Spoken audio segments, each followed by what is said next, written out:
queria primeiro cumprimentar todo mundo que tá entrando, que vai curtir essa live com a gente. A gente vai falar sobre erro médico e também tentar enfrentar um pouco desse tema de forma geral e também um pouco localizado nesse momento de crise sanitária que a gente vive.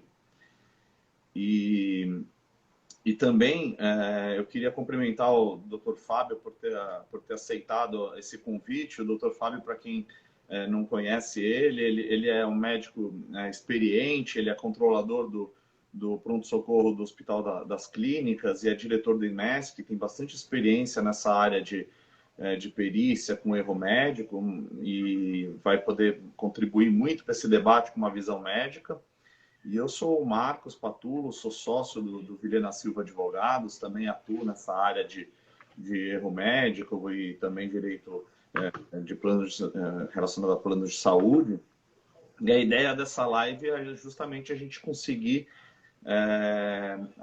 primeiro abarcar todos os públicos, né? A gente vai ter desde clientes a advogados, a pessoas da equipe do Vilhena, colegas, amigos que vão curtir isso com a gente. Então, eu vou procurar, na medida do possível, aproximar a nossa linguagem aqui de todos os públicos, né, que estão acompanhando a gente, né, tanto das pessoas que são leigas na área médica e na área jurídica, quanto daqueles que esperam um pouco mais de um conteúdo um pouco mais profundo. Então, vamos tentar abarcar tudo isso, tá, Fábio? Tá joia. E eu queria só fazer uma introdução nesse tema. Quando a gente fala de erro médico, né, a gente pode falar na responsabilidade do médico, pelo menos em 3 áreas, né? A gente pode falar numa responsabilidade penal, eventualmente, né, a falha no ato médico pode gerar uma responsabilização penal do médico, ele pode caracterizar algum crime tipificado no Código Penal, né? Por exemplo, um homicídio, né? Se uma consequência um pouco mais grave. A gente pode falar de uma responsabilidade administrativa do médico, né? Aquela falha dele pode eventualmente caracterizar e levá-lo a ter uma sanção administrativa perante o seu conselho. E também, aqui é o tema, eu queria colocar o tema dessa forma, a gente vai falar de responsabilidade civil. Aqui é a obrigação do médico indenizar algum dano que foi causado para o paciente, né? Então, o paciente ele pode ter um dano moral, né? Uma ofensa a direito da personalidade, pode ter um dano material, algum custo que ele teve para reparar esse erro médico, pode ter dano, o chamado dano estético, que também, embora ele seja uma espécie de dano moral, ele é indenizável de forma independente do erro do dano moral, ele pode subir esse quantum que vai ser devido a título de indenização. Então, é dessa responsabilidade civil específica que a gente vai tratar hoje. E eu queria que, assim, o Dr. Fábio, a primeira pergunta o primeiro tema que eu gostaria de debater com ele é justamente a caracterização do erro médico, né? Que acho que tem muita gente que tem dúvida com isso, né? Como eu caracterizo o erro médico? O simples fato do médico não atingir o resultado dele caracteriza um erro médico ou não? Juridicamente, eu posso falar que a obrigação do médico é uma obrigação de meio, quer dizer, tem uma obrigação de empregar no ato médico a melhor técnica possível para aquele caso, seguir o que está na literatura médica, ou na melhor literatura médica, se é que existe uma melhor, uma pior, mas seguir aquilo que está nos protocolos de atendimento. Mas ele não tem uma obrigação de chegar, né, pelo menos não em regra geral, de chegar num resultado específico. O simples fato do médico não atingir o resultado terapêutico que ele pretende, que o paciente pretende, não caracteriza um erro médico juridicamente falando. Então, eu queria que o Dr. Fábio, sob o ponto de vista médico, o que caracteriza o erro médico? Qual que é a sua visão, doutor? Eu acho... Bom, boa noite, boa tarde para todo mundo, né? Boa tarde. Eu acho que a primeira coisa que a gente precisa deixar muito claro, tem muita confusão, a gente vê no meio muita confusão a respeito disso, do parte do paciente, às vezes até por parte de alguns médicos, é que você não pode confundir mau resultado com erro, né? O médico ele é responsável pelas coisas que ele faz. Ele dá o remédio, ele opera o paciente, ele interna o paciente, ele deixa de internar o paciente. Existem atos negativos, né? Ele deixa de dar um remédio, ele faz as opções dele, ele é responsável pelas opções que ele tem. O resultado que isso vai produzir na doença e no doente é difícil dele se responsabilizar por isso. E, frequentemente, as pessoas confundem o mau resultado de um tratamento como sendo produto de um erro na conduta ou no tratamento. Né? A gente presta, quando a gente está avaliando para tentar, quando a gente recebe um caso e a gente está tentando avaliar se ali efetivamente houve um erro ou não, a gente presta atenção, existe um certo formalismo na coisa, a gente presta muita atenção se houve, a gente quebra o processo todo e presta atenção se houve um erro de diagnóstico, se a pessoa efetivamente tem a doença que o médico propôs que ela tivesse, se houve um erro de conduta, se aquilo que ele fez foi adequado, se aquilo que ele deixou de fazer foi adequado, se aquele remédio serve para aquela doença, se aquela cirurgia é uma cirurgia adequada para aquela doença, e se houve um erro de condução do caso. Se a cirurgia foi executada de um modo adequado, se durante a internação os atos técnicos foram adequados. Né? Essa visão do perito da Justiça Civil, ela é muito focada na parte técnica da medicina. Existe um outro aspecto que sai dessa nossa reunião, que é o aspecto ético profissional. Além de ter uma competência técnica, o médico ele também tem um compromisso de profissionalismo e de humanidade com o paciente. Essa área geralmente cai na responsabilidade administrativa que você comentou no começo do processo. E isso geralmente é avaliado pelos conselhos profissionais. Então, o Conselho Regional de Medicina, o Conselho Federal de Medicina, eles avaliam a parte ético-profissional.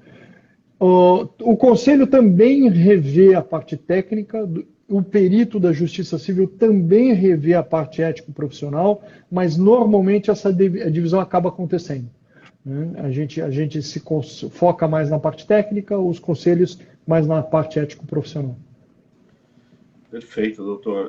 Para quem, assim, eu vou fazer uma explicação sob o ponto de vista jurídico, né, para caracterizar o erro médico, né, a gente tem que primeiro levar em conta os pressupostos, os chamados pressupostos da responsabilidade civil. Então, o primeiro ponto tem que ter uma ação, né? De fato, tem que ter ali uma conduta do médico, né? Uma ação, uma omissão. Normalmente, uma ação é o emprego de uma técnica médica, né?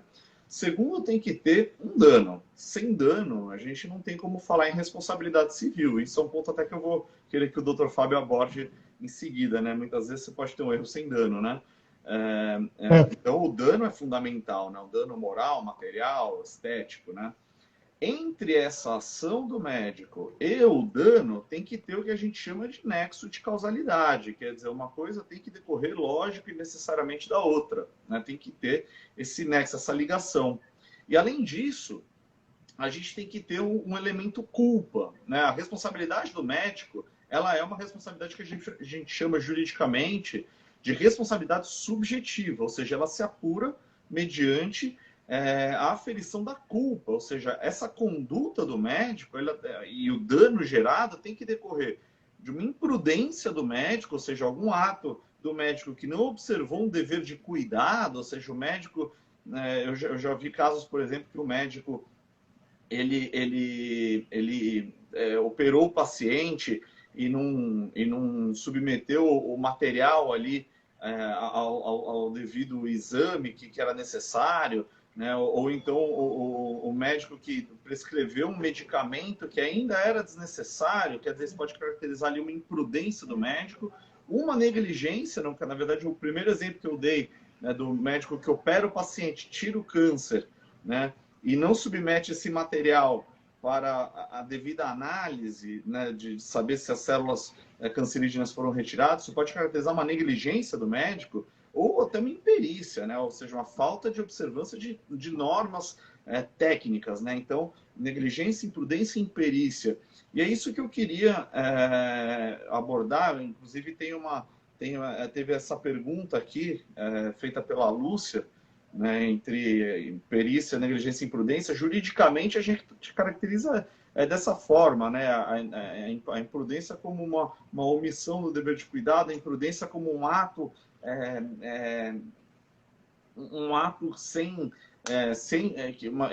uma ação sem o devido cuidado, e a imprudência, a inobservância de uma norma técnica. Eu queria que o Dr. Fábio abordasse, do seu ponto de vista médico, essa diferença entre negligência, imprudência e imperícia. Tá, eu vou correr um risco, eu vou ser um pouco imprudente aqui, eu vou começar a falar da parte jurídica, Tá. Que é um bom exemplo na verdade eu vou ser perito, né? Eu vou começar a falar de uma área que não é minha. Tudo isso que nós estamos conversando agora, nesse momento, quer dizer, na verdade são modalidades de culpa. A gente tenta determinar culpa, ou a gente avalia se houve culpa do profissional, quando a gente está falando de responsabilidade subjetiva. Aquela pessoa causou aquele dano, ela pessoalmente, e para que você consiga demonstrar isso, tem que demonstrar a culpa da pessoa. Mas existe uma outra modalidade de responsabilidade que é a objetiva e que a gente tem visto com muita frequência. A responsabilidade objetiva, ela é mais ampla e ela não depende da demonstração de culpa da parte. Então, isso geralmente se aplica às instituições onde foram feitos os tratamentos, o hospital, a clínica, o convênio, o que seja. Ele é responsabilizável pelo dano causado à pessoa, mesmo sem culpa. Eu gosto muito de usar, fica mais claro para quem não é do meio, explicar isso com o exemplo de outro tipo de empresa, as empresas de transporte. A aviação de ônibus, ela é responsável por entregar a pessoa no ponto final, no mesmo estado em que ela recolheu no ponto inicial da viagem. Se acontecer qualquer dano ao passageiro durante a viagem, não interessa se a culpa é dela ou não. Ela é responsável pelo que aconteceu com o passageiro. Isso é responsabilidade objetiva. O hospital, quando você interna um paciente no hospital, o hospital tem responsabilidade objetiva sobre aquela pessoa. Se ela sofreu um dano ali dentro, não é necessário que a parte ou o paciente demonstre culpa.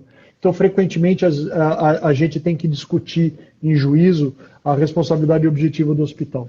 Mas voltando para a subjetiva do médico... Posso só fazer uma colocação? Vai.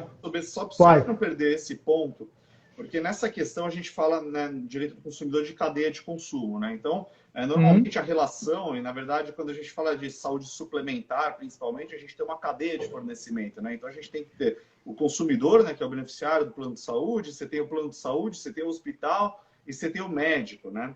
E algumas situações, o que o senhor falou sobre responsabilidade objetiva é perfeito, só que tem que ter uma questão só que a jurisprudência destaca, que é o seguinte: o hospital responde objetivamente pela conduta do médico, uma vez caracterizada a culpa do médico. Quer dizer, primeiro você do médico, apurar a responsabilidade subjetiva do médico. Então, apura a primeira responsabilidade do médico subjetivo, ou seja, apura se o médico agiu com imprudência, negligência ou imperícia, e uma vez caracterizada a culpa do médico, o hospital responde.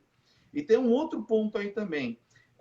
A jurisprudência, e isso é um ponto que eu até discordo da jurisprudência, mas infelizmente o posicionamento que tem sido adotado no STJ é esse, ele entende que tem que haver uma relação jurídica entre hospital e médico. Lembrando que se o médico que atende o paciente no hospital, ele pode ter um vínculo empregatício com o hospital, ou às vezes não. Tem hospitais com corpo clínico aberto que o hospital ele praticamente só cede, né, o ambiente para o médico. O médico, assim, o que ele faz lá dentro é responsabilidade do médico e o hospital não responde, né? E embora eu discorde, porque para mim tem uma cadeia de consumo aí bem caracterizada e o paciente nem tem como saber qual que é a relação jurídica existente entre o médico e o hospital, mas o posicionamento majoritário da jurisprudência entende que se não tem uma relação empregatícia, isso quer dizer, se o hospital não é responsável pelo médico, né, o hospital acaba não respondendo. Isso acontece bastante, né? E o legitimado para responder por esse dano é só o médico. E a questão, só para complementar, para não ficar, para a gente abarcar todo esse tema de forma completa, eu queria falar um pouco do plano de saúde nessa relação, né? O plano de saúde ele vai responder na seguinte situação: imagina que você tem um médico né? O paciente que procura um médico que operou num hospital e esse hospital é credenciado ao plano de saúde. Uma vez caracterizada a culpa do médico, né? Ou seja, e em consequência a responsabilidade do hospital, o plano responde também objetivamente. Daí sim fica caracterizada direitinho, que a gente chama da cadeia de consumo. Todo mundo acaba respondendo e daí entra na questão que o Dr. Fábio falou, de forma objetiva, o hospital e o médico e o plano objetivamente, o médico mediante a aferição da culpa, né? Você imagina meu horror perante a aplicação do Código de Direito do Consumidor à prática médica. E isso é pacificado, né, doutor? Os médicos torcem um pouco o nariz para essa questão, mas assim, a relação... O Código de Ética Médica tem um artigo específico proibindo o exercício da medicina como atividade comercial. E eu tenho que lidar com o Código de Defesa do Consumidor. Sim. Mas, enfim, voltando para a questão da negligência, da imperícia e da imprudência. Uhum. A negligência na área médica é muito, muito, muito difícil você conseguir fundamentar uma alegação de imperícia. No conselho, perante o conselho, na esfera administrativa, não vai dar. O conselheiro ele verifica que aquele médico aquela pessoa é um médico devidamente registrado no conselho, acabou a história da imperícia. Uhum. Se ele é médico, ele é considerado perito para exercer qualquer ato médico. Então é muito difícil conseguir caracterizar isso. A negligência e a imprudência, elas, na área médica, o médico é negligente quando ele falta com atenção. Uhum. E a imprudência quando ele corre um risco desnecessário. E aí você tem que descer para os específicos do caso. Então, se aquela cirurgia, se ela foi adequada, do ponto de vista técnico, ela foi adequadamente exercida, todos os passos necessários daquela cirurgia foram executados. Então, a pessoa, o cirurgião, ele fez tudo o que ele precisava fazer. O clínico, antes de começar um tratamento, ele se certificou de tudo que precisava. Durante o tratamento, ele tomou todos os passos que precisavam durante o tratamento. Depois do tratamento, ele tomou todos os passos que deviam ser tomados depois do tratamento. Contra ele, você não consegue pesar uma acusação de ter sido negligente. Ele não deixou de tomar o cuidado necessário, independente do resultado. Ele é imprudente quando ele exerce um ato que expõe a pessoa a um risco que era desnecessário ou era demasiado para aquela situação. E isso é uma coisa complicada, porque, por exemplo, numa situação de emergência, numa sala de trauma, frequentemente o médico ele vai se ver na situação de exercer atos altamente arriscados para a pessoa. Quer dizer, não é uma coisa inimaginável um paciente numa sala de emergência perecer durante um procedimento que está tentando salvar a vida dele. Né? Então, na vigência das reais emergências, dos grandes traumas, dos casos muito complexos, as descompensações clínicas muito complexas, às vezes você toma atos extremados que não são imprudências. Uhum. Então, não adianta. Embora a definição dos atos, das modalidades de culpa, seja clara no âmbito médico, você sempre tem que descer para o específico do caso. Não dá para generalizar. Doutor, eu queria fazer uma pergunta agora provocativa, né? Polêmica. Né? Vai, por favor. Que a gente tem enfrentado aí diariamente. Né? O doutor caracterizou a imprudência, né? Quando o médico corre um risco desnecessário, né? E daí eu fico imaginando a seguinte situação. A gente tem aquele debate hoje em torno da cloroquina, né? Em que medida vale a pena você dar cloroquina para um paciente que está com Covid, sendo que não existem estudos ainda que embasam o uso desse medicamento para o combate pelos estágios graves acho que até tem, mas eu digo para as fases mais leves da doença, né? E fico imaginando aquele médico que, né, lá no dia a dia, atendendo paciente com Covid que não tem uma diretriz ainda terapêutica bem definida, ele vai lá, prescreve cloroquina para esse paciente tem lá uma arritmia, tem uma consequência que às vezes pode agravar o caso dele. E aí, né? Como é que fica essa situação? Será que ele correu um risco desnecessário ou não? Como é que o senhor, como médico, vê isso? Eu tenho minha opinião jurídica, mas como que fica? do ponto de vista técnico, e na verdade essa discussão, esses são esses parâmetros técnicos que vão regular depois a perícia, né, a execução da perícia. Hoje, nós estamos aí no dia 4 de junho, tá? Não existe nenhum tratamento específico para SARS-CoV-2. Específico. Eu não tenho nenhum remédio no meu arsenal terapêutico que impeça o vírus de proliferar ou que trate o vírus. Todos os tratamentos que a gente exerce, os tratamentos, na verdade, têm funcionado, a gente tem tido uma taxa de sucesso considerável perante a doença. Então, eu vou dizer que agora, no meio de junho, morre muito menos gente do que estava morrendo em março. Muito menos gente do que estava morrendo em abril. Então, a gente aprendeu muita coisa ao longo desses meses. E aprendeu lidando com a coisa, que é como se aprende medicina, se desenvolve a medicina. A gente tem tratamentos de suporte, manter a pessoa viva enquanto ela se recupera da infecção viral por ela mesma. A gente tem hoje em dia tratamentos específicos para outras infecções virais. Acho que o mais famosa delas é o HIV. A gente tem remédio específico para o HIV. O remédio vai lá e impede que o vírus replique, ou impede que o vírus invada a célula, ou mata a célula que está invadida pelo vírus. São tratamentos específicos para a doença. Para SARS-CoV-2, que é o vírus que provoca a Covid, não tem nenhum tratamento desses ainda, que a gente saiba que funciona. A gente está testando várias coisas. A gente está puxando muita coisa do primo do Covid, né, que foi o vírus que provocou a MERS em 2008, que é o SARS-CoV, por isso que a gente chama esse de SARS-CoV-2, eles são muito parecidos. A gente sabe várias coisas que a gente aprendeu na outra epidemia, que foi mais limitada, foi só no Oriente Médio, essa outra agora espalhou pelo mundo inteiro, mas não tem tratamento específico. Então, em juízo, cobrado num caso que aconteceu em junho de 2020.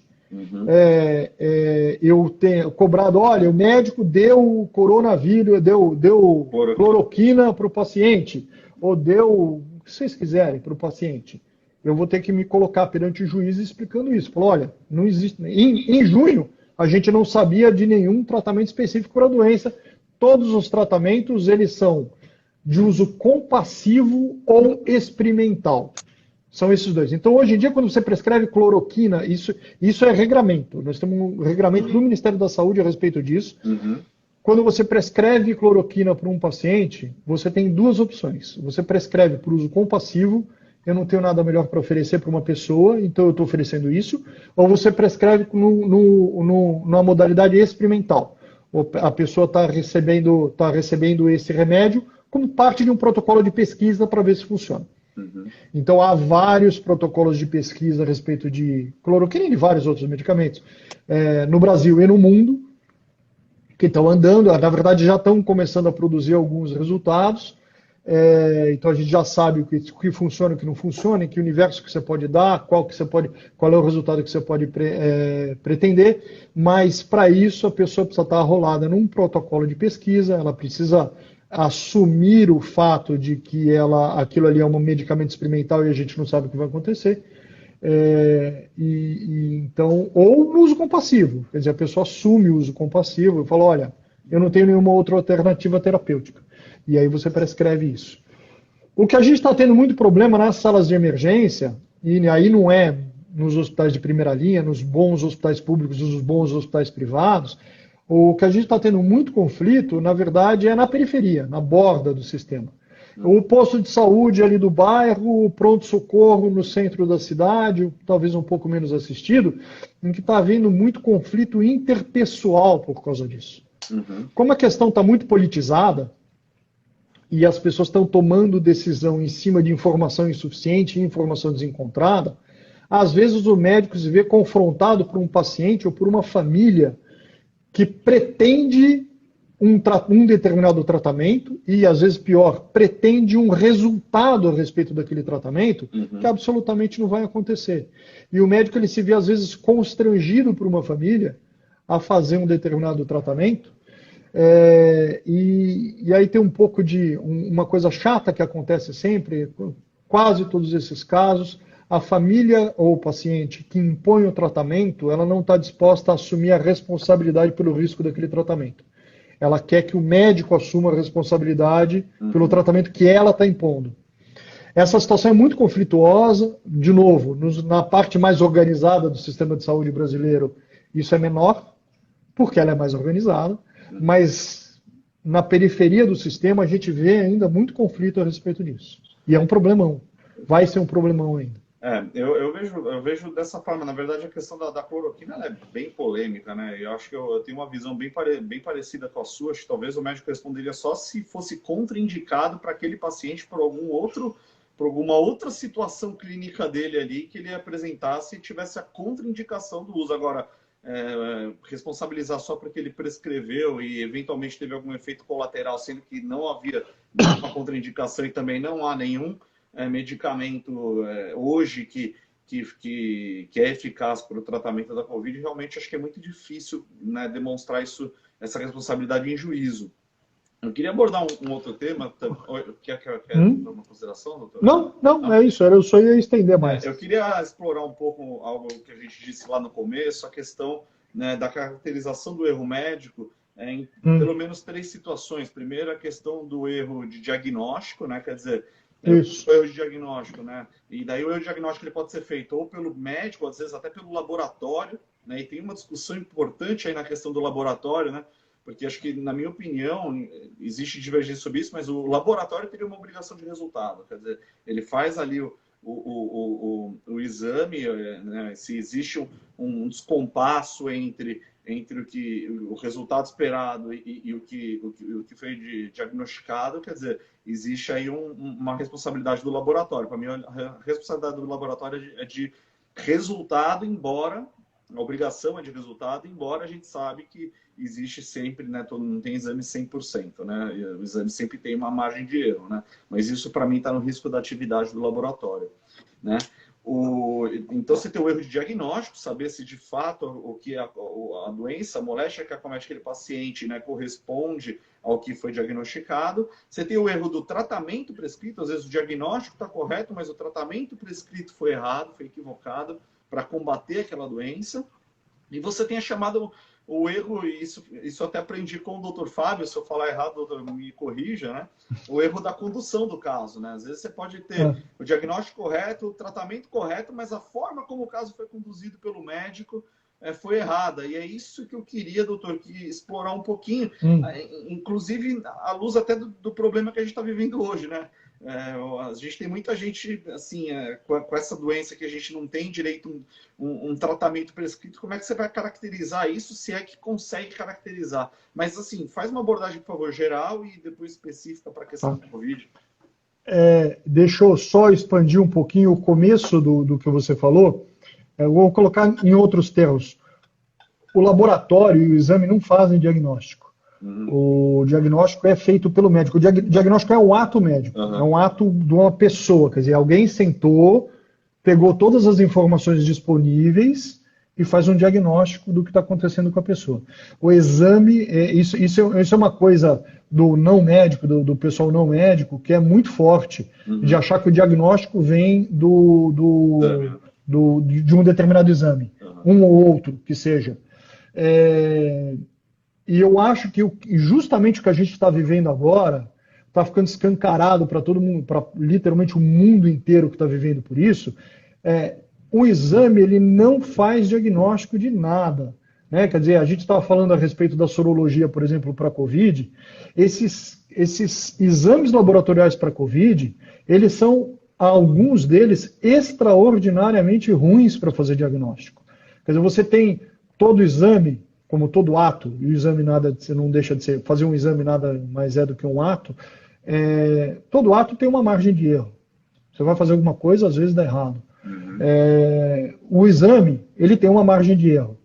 O bom médico, ele tem, quando ele está confrontado com o paciente, confrontado com a doença, ele tem em mente as margens de erro dos exames que ele está usando. Então, quando eu faço um exame de sangue no paciente, eu faço um exame de imagem no paciente, eu faço um exame qualquer no paciente, eu tenho ciência da margem de erro de cada um daqueles exames e quais situações clínicas aumentam ou diminuem a margem de erro.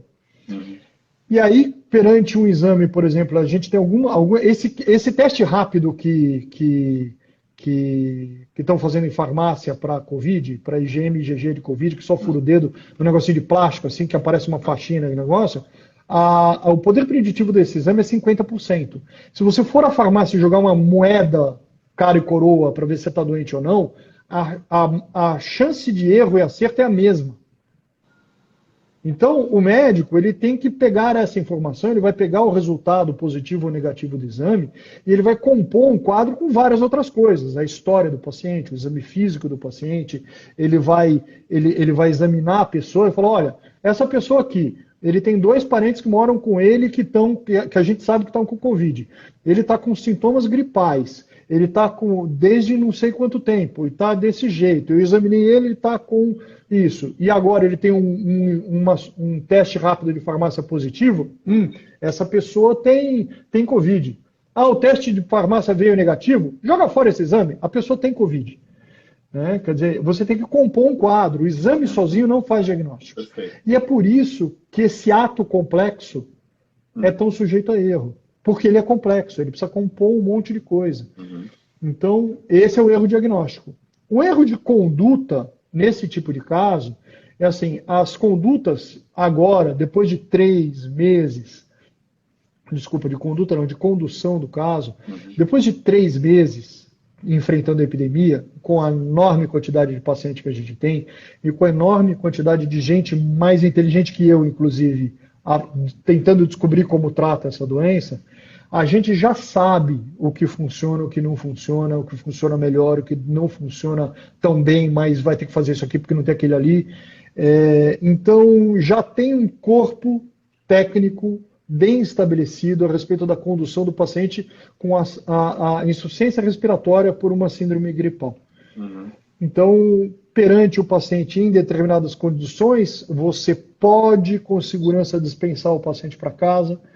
Perante o paciente em certas condições, você deve reter ele no hospital, você deve oferecer oxigênio suplementar para ele, você deve oferecer uma ventilação não invasiva suplementar, você deve entubar o paciente, você deve dar anticoagulante, você deve dar antibiótico. Antibiótico não funciona para vírus. Mas deu antibiótico assim mesmo por causa disso e disso e disso. Então a gente já tem um corpo técnico razoavelmente bem estabelecido. Então, hoje em dia, as pessoas, os pacientes graves, que o resultado não está sendo bom e as pessoas estão ficando com muitas sequelas, estão tendo alta com muita sequela, ou elas estão falecendo durante a internação, isso está acontecendo por causa de uma característica da doença. E não porque em março era assim, a gente não sabia o que fazer.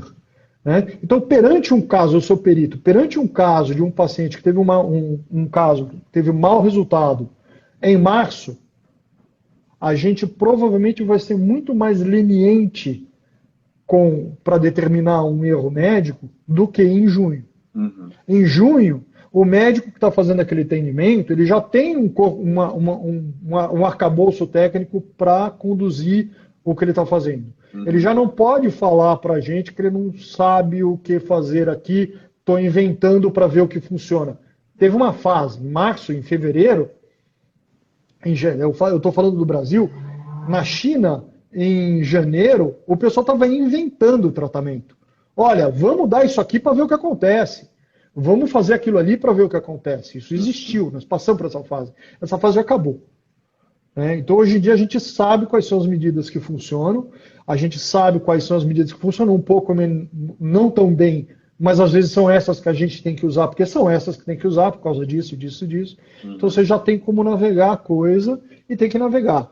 Pretendo que daqui a mais uns meses a gente tenha avançado ainda mais nisso, e aí a gente tenha, olha, precisa fazer mais, vai refinando. Quando você, daqui a 1 ano, 2 anos, o perito pegar um caso de Covid para avaliar a adequação da conduta médica, ele vai ter que usar cronologia. A primeira coisa que ele precisa saber do caso é se esse paciente piorou em junho de 2020 ou em junho de 2021. Vão ser casos diferentes. Como que estava o protocolo, né? Como que estava a Exatamente. Perfeito. E ele vai se refinando com o tempo. Uhum. E o perito ele vai ter que se manter atualizado com isso. E a gente julga a posteriori, né? O meu ato é a posteriori. Eu sou depois do patologista ainda. Uhum. Então, eu vou ter que voltar. A gente tem, na verdade, a gente tem montado, a gente se mantém atualizado nisso. Toda vez que sai uma padronização nova de tratamento, além de tomar ciência da padronização, eu tomo ciência de quando ela entrou em vigor. Uhum. Olha, a partir de determinada data, a gente passou a encarar a ventilação não invasiva como uma coisa não tão nociva. Houve uma época em que o entendimento médico era de que a gente devia entubar o paciente o mais rápido possível. Uhum. Né? Em alguns lugares ainda está assim. Em outros lugares, eles já estão sendo mais tardios na intubação. Tem motivo para isso também. Então, você tem que ter uma cronologia, vai ter uma cronologia na avaliação desses casos, além da parte técnica. Perfeito, doutor, perfeito. Tem bastante gente online, a gente já está com 37 pessoas. Se alguém tiver alguma pergunta, alguma dúvida, alguma questão que a gente abordou que ficou em aberto, algum conceito que a gente explicou que tiver alguma dúvida, pode mandar a pergunta aqui no chat que eu vendo, eu já procuro responder, tá, gente? Eu vou aqui abordando os temas, vou tentando evoluir para a gente abarcar o maior número de questões nessa área o possível, né? Mas, assim, se alguém tiver alguma dúvida, por favor, né, manda aqui no chat que eu vendo, eu já abordo, tá bom? Fábio, eu queria agora abordar um tema, doutor, que na verdade acho que é um tema até que você torce um pouquinho o nariz para isso, né? A gente já conversou um pouco sobre isso. E eu torço o nariz para tanta coisa. Questão do consentimento informado, né? Juridicamente, né, assim, considerando que a relação médico-paciente é uma relação de consumo, de acordo com jurisprudência do STJ, nas relações de consumo a gente tem o dever de transparência, né, um direito fundamental do consumidor, está lá, né, no artigo 6º, se eu não me engano, inciso 3º do CDC, o direito fundamental à informação, né? E a gente entende que, assim, juridicamente, do ponto de vista dos advogados, juízes, que esse termo de consentimento ele tem que dar ciência para o paciente dos riscos que ele está correndo com o procedimento, do que envolve o ato médico, do que vai ser feito, que ele tem que ser um termo o mais específico possível para que até o paciente possa tomar a decisão se ele vai se submeter ou não àquele ato médico, se ele está querendo assumir o risco, porque todo ato médico acaba tendo um risco, né? Mas esse termo, né, ele tem sido interpretado de uma forma bem importante na jurisprudência. Até eu tive um caso recente até, que o nexo de causalidade, né, entre o ato médico e o dano foi caracterizado pelo vício no termo de consentimento informado. Então, quer dizer, foi um dos únicos casos que eu vi isso acontecer, mas para a gente ver aonde isso pode chegar, né? Então, assim, é um ponto muito importante. Eu queria a visão do médico com relação ao termo de consentimento, né? Assim, de que forma, como que você orienta para quem é médico que está assistindo a gente, que isso seja feito e o que você tem visto aí nas perícias, né, sobre isso? Assim, eu vou ignorar um pouquinho a legislação consumerista, tá? Uhum. Eu acho inacreditável que alguém imponha a outra pessoa um tratamento médico sem explicar o que está fazendo e o que está acontecendo. Então, quando você vai propor, eu sou cirurgião, eu estou propondo uma cirurgia para o paciente, é inevitável a conversa de eu explicar a minha opinião a respeito do que o paciente tem, as alternativas de tratamento e a minha opinião pessoal, técnica, a respeito de qual é a melhor alternativa para aquele caso específico, para aquela pessoa específica. Essa conversa, você não consegue imaginar uma pessoa entrando num consultório e falar: oi, eu estou com pneumonia, vim tomar meu antibiótico, toma aqui seu antibiótico e vai embora. Há um intercâmbio verbal entre o paciente e o médico. Uhum. O termo de consentimento informado, nesse universo, ele é isso, ele é a formalização de uma coisa que é inevitável que aconteça. Uhum. Né? Mas tem um outro aspecto disso, quer dizer, nós estamos em 2020, não dá para alguém sentar na frente de um perito ou de um juiz e falar: eu não sabia que havia risco envolvido em ser operado. Quer dizer, onde essa pessoa vivia? Numa caverna. Né? Quer dizer, a pessoa negar ciência de que havia algum risco geral é uma coisa meio impossível. A pessoa pode sentar na minha frente e falar que não sabia, não estava informada de que havia risco de que acontecesse uma coisa específica. Né? Olha, eu não sabia que eu estava correndo o risco de ficar com a perna bamba. Né? E aí a gente tem que trabalhar um pouquinho os termos do consentimento informado. A maioria dos termos de consentimento informado é muito genérico. Ele tem sido encarado como um documento pro forma, ele é como uma bula de remédio, ou ele é como um contrato, aquele contrato de instalar software que você lê, você concorda com ele sem nem ter lido aquilo. Eu duvido que alguém aqui tenha algum dia, eu estou falando com um monte de advogado, eu duvido que algum dos advogados presentes tenha lido um EULA inteiro. Né? Aquilo ali é impossível. Então, nesses termos, o termo de consentimento informado ele acaba sendo superficial e genérico demais. Na minha prática clínica, não como perito, como cirurgião, o meu termo de consentimento informado ele tem espaços onde o paciente especificamente preenche de próprio punho o próprio diagnóstico dele, a cirurgia que está sendo proposta.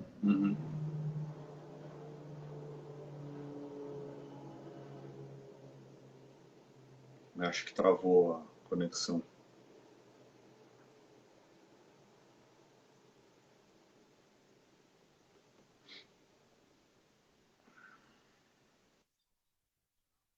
Né? Quer dizer, há coisas... Só uma consideração, é que travou um pouco, acho que a sua conexão, não sei se foi a minha ou se foi a sua. Foi a sua. Eu vi você parar, eu continuei falando. Não sei se alguém ouviu. Talvez só recapitular um pouquinho os últimos 10 segundos do que você disse, que eu não ouvi. Eu tava comentando que o meu termo, especificamente, ele tem espaços... Anota, né? Para o paciente preencher de próprio punho o diagnóstico dele, a proposta terapêutica e os riscos gerais. O problema dos riscos é que você tem que ser um pouco genérico. Né? Você tem imponderáveis ali que às vezes você não consegue avaliar. Né? Perante uma complicação de um procedimento, de um tratamento clínico, de um tratamento cirúrgico, você precisa sentar e sentar com o caso e ver se aquela pessoa, se aquela situação, se aquela complicação é uma complicação que você vê naquele tipo de coisa, ou se ali aconteceu alguma coisa muito fora do normal. Né?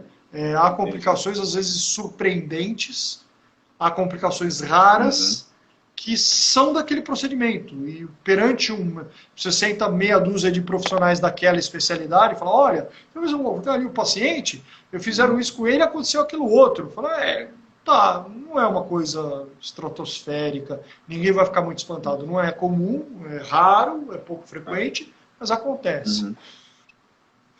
Né? Agora, não dá para... assim, diga. Pode falar, doutor.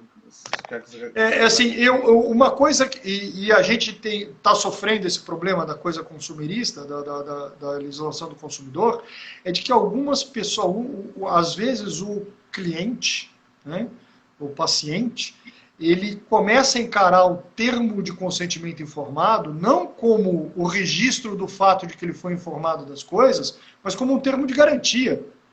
Né? Quer dizer, parece que você está vendendo uma geladeira para a pessoa. Você fala, olha, isso aqui o termo não está na garantia. Falando, cara, não é assim. Isso aqui é o registro de que eu te informei de tudo, que a gente conversou a respeito da proposta de tratamento, que isso precisa ser navegado. Né? E às vezes não é navegado adequadamente.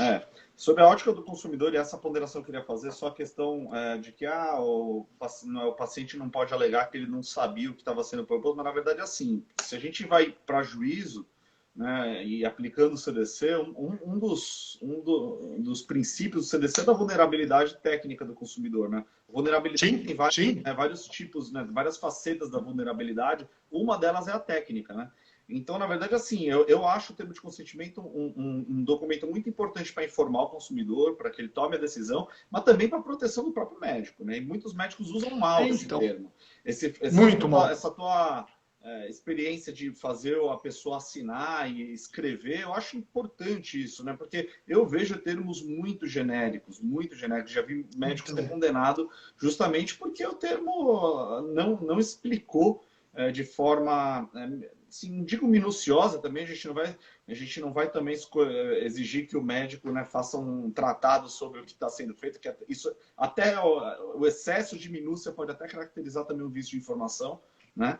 Mas na verdade, assim, dentro da razoabilidade, eu acho que é importante o médico ele explicar e lembrando assim, o consumidor em juízo ele vai alegar que não sabia, né? E ele tem a lei a favor dele, é uma presunção a favor dele, né?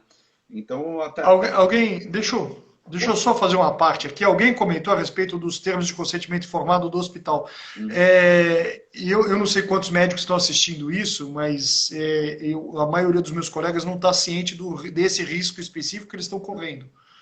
O termo de consentimento informado do hospital, aquele impresso, que o hospital cobra ativamente que você entregue para o paciente, assine e assine também, a função daquele documento não é informar o paciente do diagnóstico e dos riscos que ele está correndo. A função daquele documento é isolar a gestão do hospital de risco jurídico.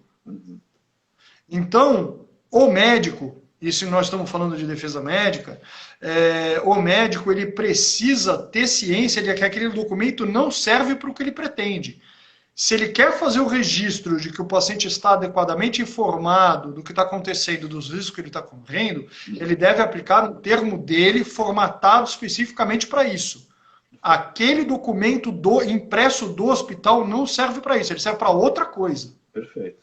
E doutor, abordar uma questão que foi colocada, só porque senão depois passa, tipo até a Ana que fez a pergunta sobre distinção, se existe distinção entre acidente e erro médico. Juridicamente, eu vejo quando os médicos anotam, usam a palavra acidente, eles tentam caracterizar como se fosse uma consequência natural do ato. Quer dizer, foi um acidente assim no sentido de, olha, aconteceu, mas realmente era uma coisa prevista, né?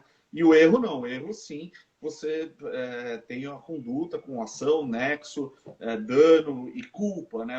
A questão do erro médico. Então, eu vejo o termo acidente ser usado em prontuários para descaracterizar o erro, né? Não sei se o doutor tem a mesma visão sobre esse termo, assim, a questão do acidente médico, né? O que eu já vi foi justamente para tentar evitar a caracterização do erro médico. A palavra acidente em juízo, ela tem uma definição formal bem clara, que vem, na verdade, da securitária, da atividade securitária. O acidente ele tem que ser um evento externo, imprevisível ou inevitável. Ele não... E súbito, tem isso também, tem que ser súbito também, não pode ser uma coisa que vem acontecendo. Nesse universo, assim, o médico ele pode descrever o ocorrido do melhor jeito dele. Ele vai descrever do melhor jeito dele, ele pode usar os termos que ele quiser. Se entrar na discussão de isso foi um acidente ou não, o perito ele vai discutir se aquilo ali foi um evento súbito, externo, imprevisível, inevitável. Se não foi, não foi. Erro, já a palavra erro, e inclusive entre os peritos a gente tem evitado esse termo, né? Porque a expressão erro ela já vem com um valor de juízo, um valor de mérito. Ele já tem uma postura condenatória de uma das partes, que não é a boa postura do perito. Então a gente normalmente usa os termos técnicos adequados para isso. Então a gente tem um evento adverso, a gente tem um resultado indesejado, a gente tem um mau resultado, né? O erro, ele tem que, para você falar que houve um erro, você tem que incluir a ideia da culpa, a ideia da imperícia, da imprudência, da negligência, e você entra numa outra discussão. Então os dois termos, eles na verdade, eles não têm a mesma colocação. Eles não disputam espaço, não é foi erro ou foi acidente. Eles são universos diferentes. Sim, perfeito. Doutor, tem uma pergunta para o senhor, assim, doutor Fábio, já teve conhecimento tal que colocou como regra interna que o médico apresentasse o termo de consentimento firmado com o paciente firmado com o paciente como condição para marcar a cirurgia? Todos os hospitais são assim. Não tem todos os hospitais assim. Hoje em dia, em São Paulo, desculpa, eu estou falando de São Paulo. Tá. Em São Paulo, você não opera uma pessoa sem um termo de consentimento da cirurgia e um termo, outro separado, um termo de consentimento informado da anestesia. São 2 atos, então são 2 termos.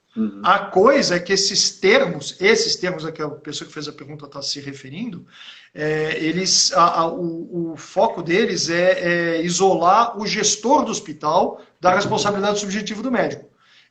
O gestor ele se coloca na situação de falar, olha, as medidas necessárias para proteger o paciente foram tomadas. Né? E que não é necessariamente a melhor proteção jurídica para o médico, que devia ter o seu termo próprio, especificamente formatado desse jeito. Né? Alguém está comentando a respeito um pouco dessa coisa da postura defensiva de alguns médicos. O médico, hoje em dia, nós estamos aí já bem entrados no século XXI, o médico ele está praticando a sua arte num ambiente hostil, um ambiente juridicamente hostil. Algumas atividades médicas específicas, elas são atividades de risco. E os seguros de responsabilidade civil dos médicos, os valores dos prêmios dos seguros, refletem isso. Então, hoje em dia, se você é médico em determinadas especialidades, o seu prêmio de seguro, a mensalidade que você paga para ser segurado, ela é maior do que em outros lugares.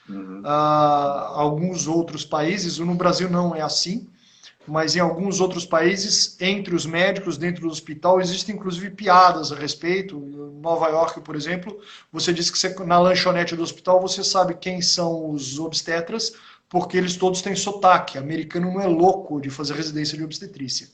Né? Então é só gente de fora do país que chega lá para fazer obstetrícia, porque o risco jurídico é imenso. Né? Lá. Aqui também, mas lá é um negócio fora do normal. Então, a postura defensiva, ela é porque o médico está exercendo a profissão dele num ambiente muito hostil. Né? E tem ficado progressivamente assim.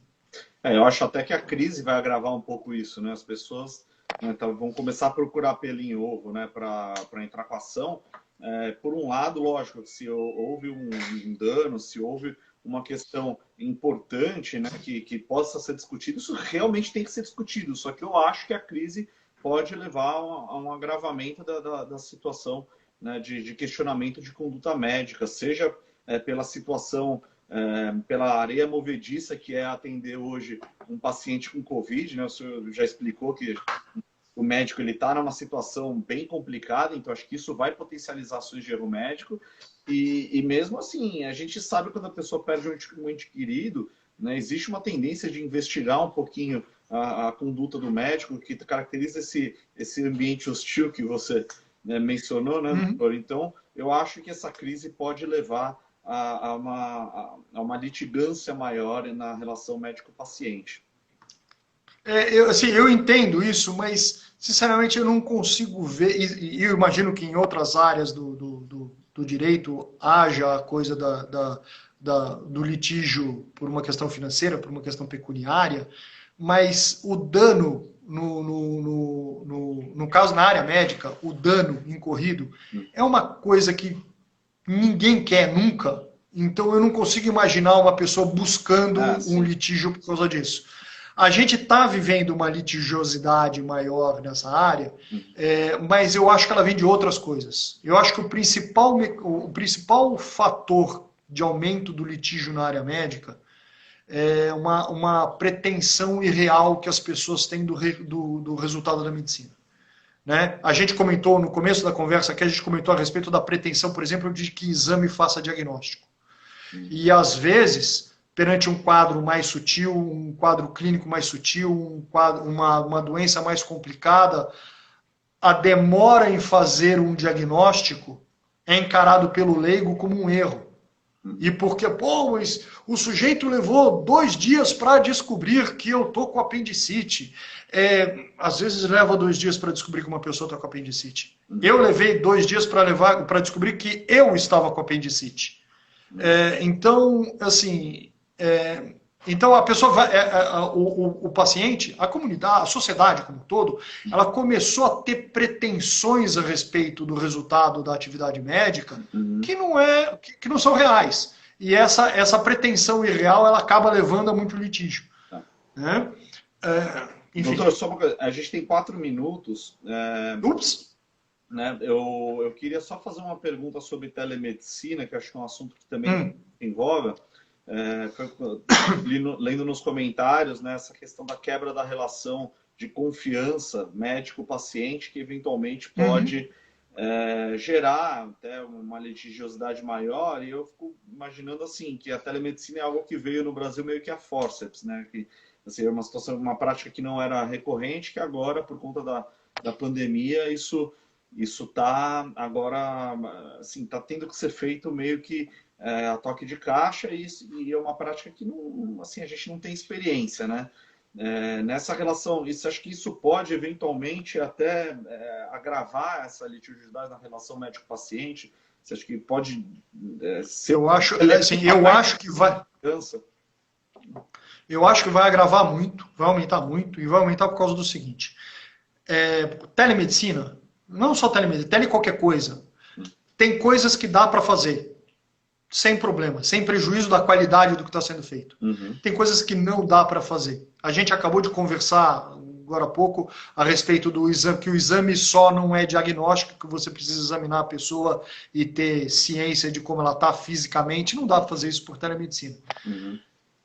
A linha entre o que dá para fazer com qualidade pela internet e o que não dá para ser feito com qualidade pela internet é tênue, é vaga.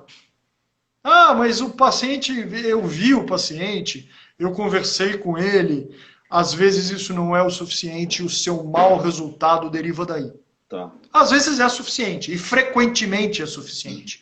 Então, toda vez que você tem uma margem tênue ou sutil entre o que dá certo e o que não dá certo, você acaba tendo um número maior de litígio, porque alguém vai se meter a fazer uma coisa que não devia estar fazendo por telemedicina, vai ter mau resultado e vai virar um processo. Perfeito, doutor. A gente tem 1 minuto e meio. Eu queria só agradecer a todos que assistiram, espero que tenham gostado do conteúdo, agradecer ao Dr. Fábio pela disponibilidade de ter feito essa live com a gente. Para mim, eu aprendi e sempre aprendo muito quando eu converso com o Dr. Fábio, para mim é um prazer, porque ele entende muito do assunto e consegue analisar, ele tem, apesar de médico, ele tem um conhecimento jurídico também bastante vasto, então isso ajuda bastante, ele consegue abordar o assunto de forma interdisciplinar. E eu queria agradecer a todos que assistiram, espero que tenham gostado do conteúdo. Para mim foi um prazer fazer essa live, foi assim, bastante produtivo. E deixar um recado final de otimismo, né? Se Deus quiser, essa situação de pandemia está acabando e a gente vai sair dessa para melhor.